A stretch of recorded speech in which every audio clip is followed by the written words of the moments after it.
The box never existed. Let that sink in for a second.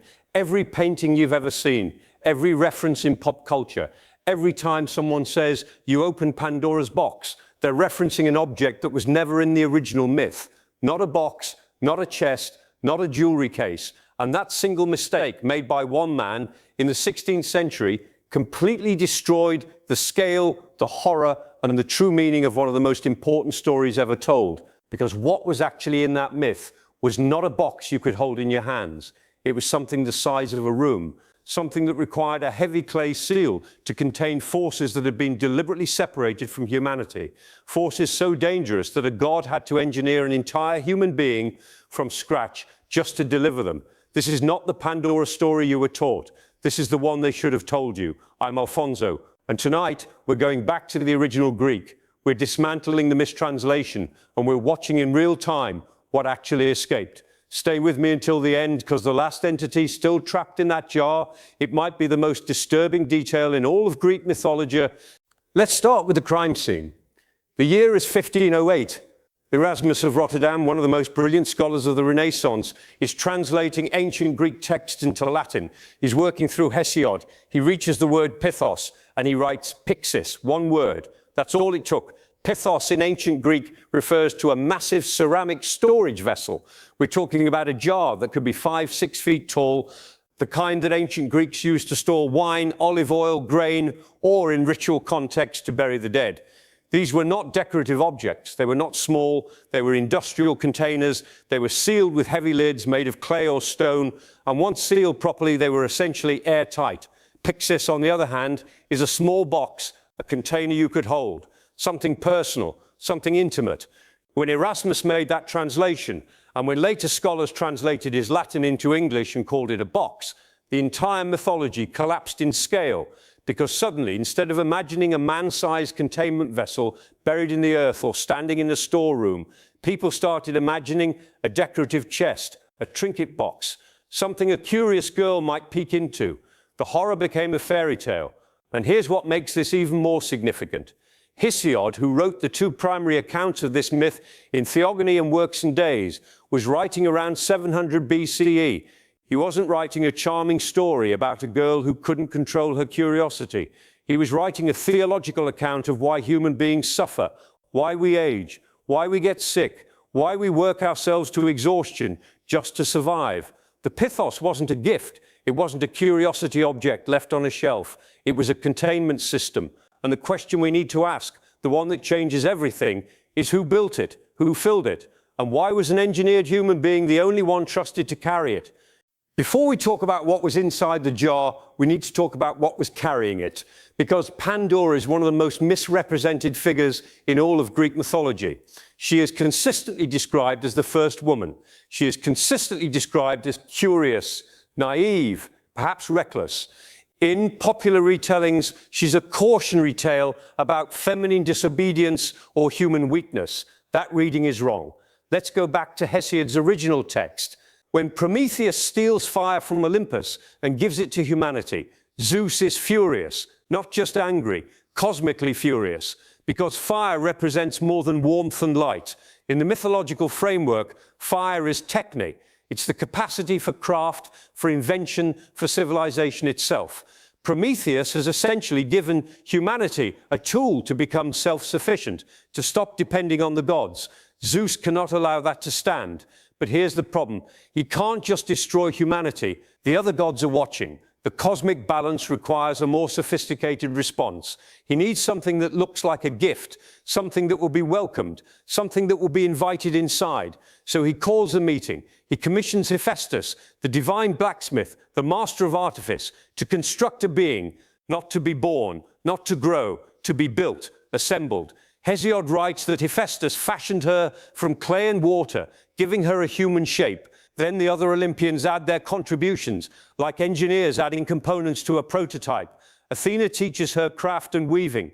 The Graces adorn her with jewelry. Aphrodite gives her physical beauty.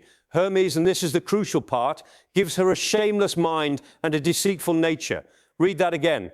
Hermes does not give her intelligence. He does not give her wisdom. He specifically installs the capacity for deception as a feature. This was not an accident of character. This was deliberate programming.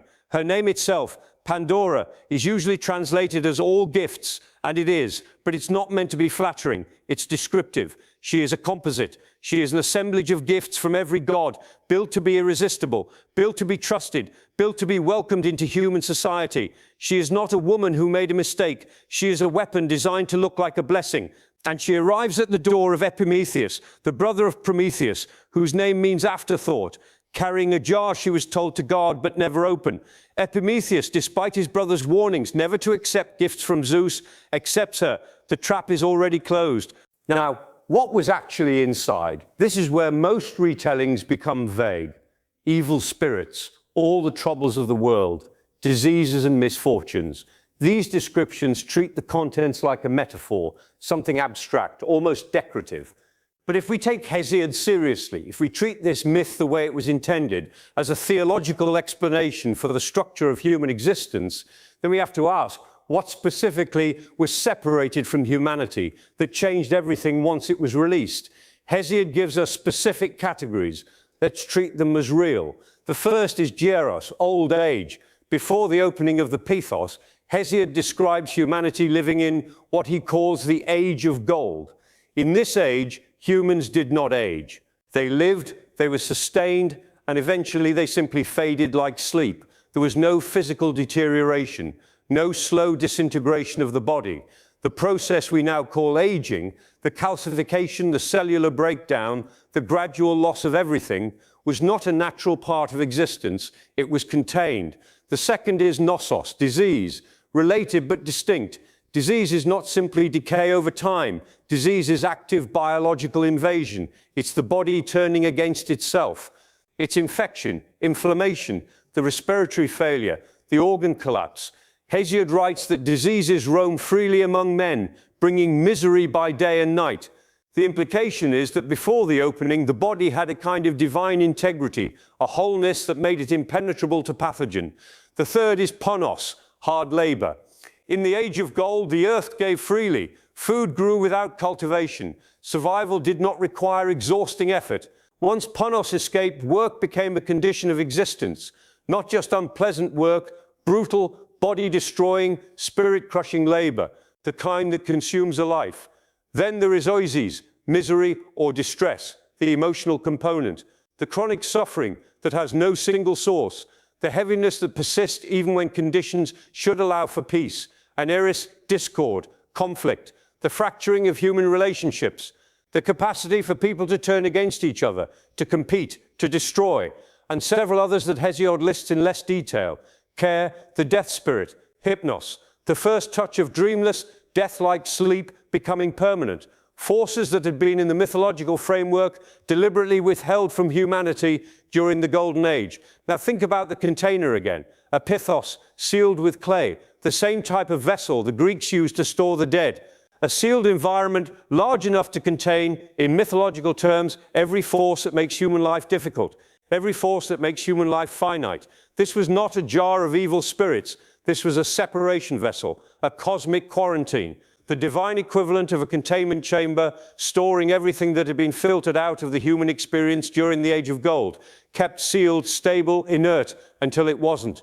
Here is the moment that everyone talks about. Here is the moment that every painting depicts. The moment Pandora opens the jar, and here is the question nobody seems to ask: did she have a choice? Let's think about what we know about Pandora at this point. She was constructed by gods. Her mind was specifically designed by Hermes to be deceptive, and the text implies to be driven by curiosity. Her very composition was determined by divine engineering. She was not born with freedom of will developing over a lifetime. She was assembled with specific cognitive parameters. In modern terms, she was programmed. And what was she programmed to do ultimately? She was programmed to be curious. She was programmed to investigate. She was programmed to be unable to leave a sealed mystery alone. And she was then placed in a household with a massive sealed jar that she had been specifically told not to open. Think about that architecture for a moment. Zeus does not want to be seen as destroying humanity directly. He needs plausible deniability. He needs it to look like an accident, like a moment of weakness, like human error. So he creates a being whose error is not really an error, it's a function. He then places that being in proximity to the object that needs to be opened, removes himself from the situation, and waits. The opening of the jar was not a mistake, it was a detonation, and Pandora was the delivery mechanism. Hesiod describes her lifting the heavy clay lid from the Pithos. The text emphasizes the weight of the seal. This was not a casual act. She had to physically work to open it. She had to commit. The seal breaking was not an accident of distraction, it was intentional engagement. The divine seal shatters, and in that moment, the separation between the age of gold and the age of suffering ceases to exist. What happens in the seconds after the lid is removed? Not gradually, not over days, immediately. Because these forces were not sleeping, they were not dormant, they were pressurized, they had been sealed away from a world that existed without them, and the differential between their containment and the outside world would have been like explosive decompression. The moment the seal breaks, there is no containing them, there is no closing the jar fast enough to pull them back. Imagine it this way: Jerus old age does not spread across the world slowly. The moment it escapes, every human body becomes subject to entropy. The cellular mechanics that had somehow been suspended, the biological processes that had been held in a kind of divine stasis, they activate. For the first time, a man who had never seen a wrinkle finds the skin of his hands changing. For the first time, an elder feels their joints lock, their vision blur, their breath shorten. Nosos disease hits the respiratory system first. The air itself becomes a vector. Hesiod specifically says these forces roam through the air. They don't need physical contact. They don't need a wound to enter through. They permeate, and suddenly bodies that had never experienced infection encounter it everywhere, all at once, with no immunity, because there had never been a need for immunity. Eris, discord, enters not through the body, but through perception. Between two people who had always cooperated, a shift, a suspicion that wasn't there before, a possessive impulse, a flash of resentment, not because anything external changed between them, but because a new cognitive force has entered the psychological architecture of humanity. Oises, misery settles like weight. It's not triggered by events. It simply exists now as a permanent atmospheric condition, a background frequency of suffering that colors every experience. Ponos, hard labor, transforms the relationship between humanity and the earth. The ground that gave freely now requires cultivation. The body that moved without exhaustion now breaks down under sustained effort. The simple act of surviving becomes expensive in terms of biological cost. Each of these forces in the mythological framework is not a spirit or a ghost in any loose metaphorical sense. They are fundamental alterations to the operating system of human existence. They are not additions to the world, they are subtractions of the golden age conditions that have previously defined human life.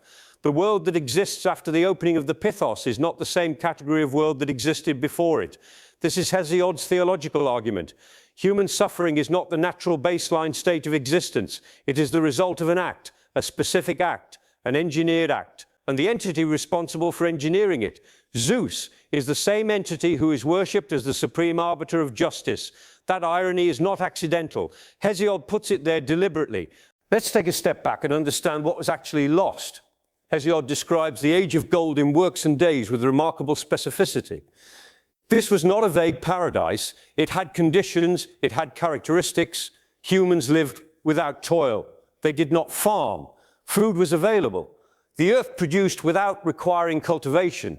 The implication is not that food appeared magically, but that the relationship between biological need and environmental provision was harmonious.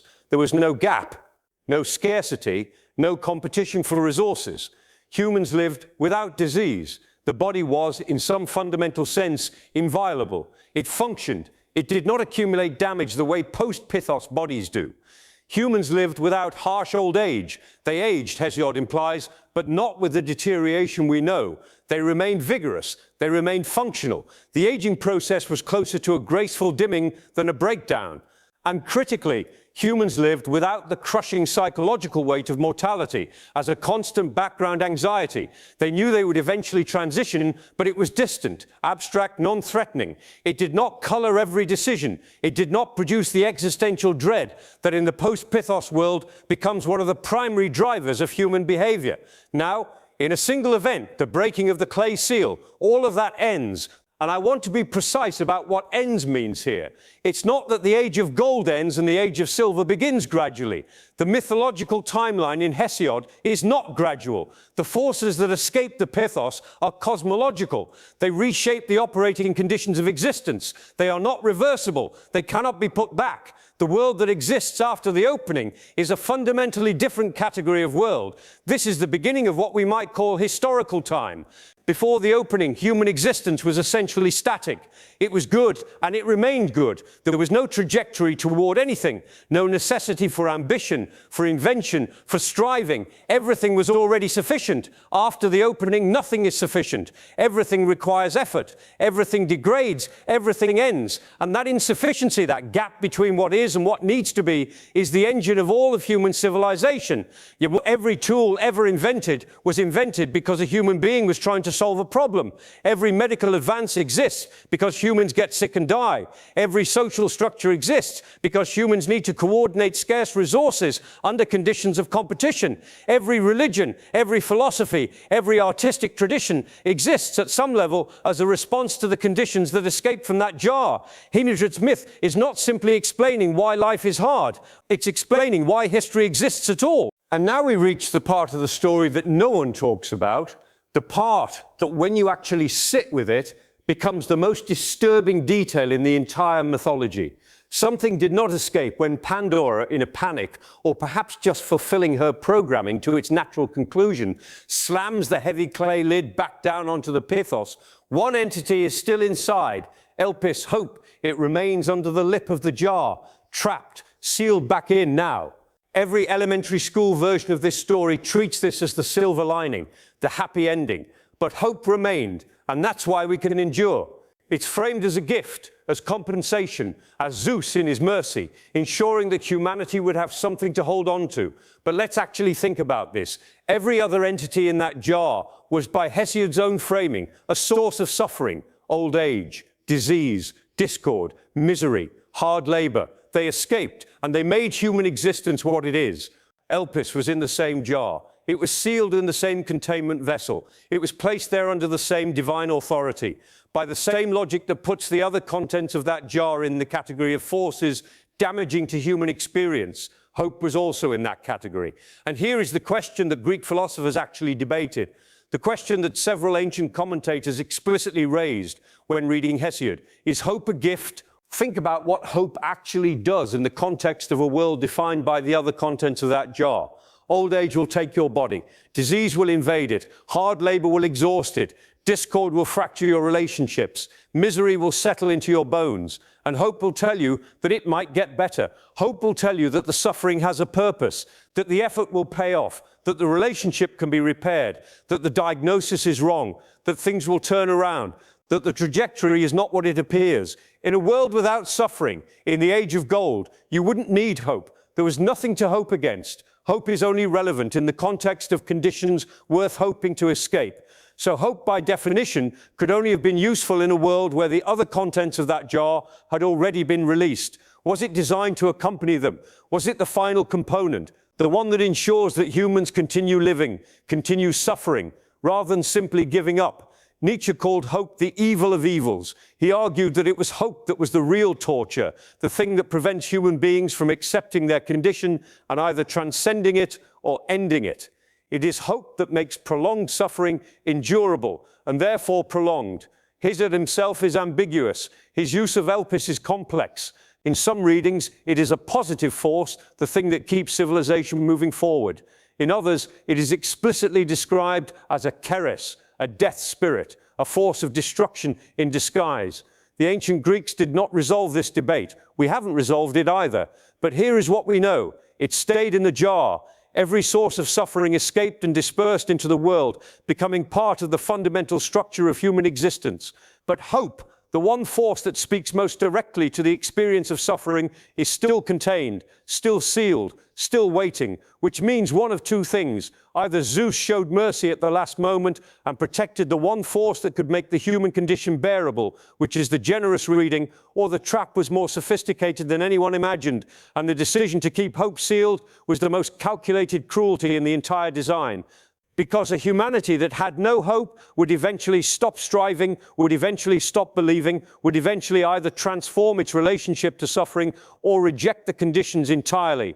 But a humanity that always has just enough hope to believe things might improve, that humanity will work. That humanity will continue. That humanity will endure suffering indefinitely, because the possibility of relief is always just barely visible. And if that's the design, then the Pithos didn't just release the plagues, it was a complete system. The plagues make life hard, hope makes you stay in it.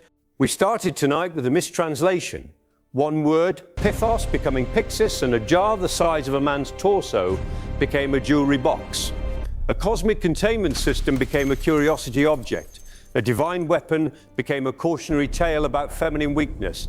But underneath that mistranslation was something Hesiod understood very clearly and wanted his audience to understand clearly. The world you live in was not the default setting.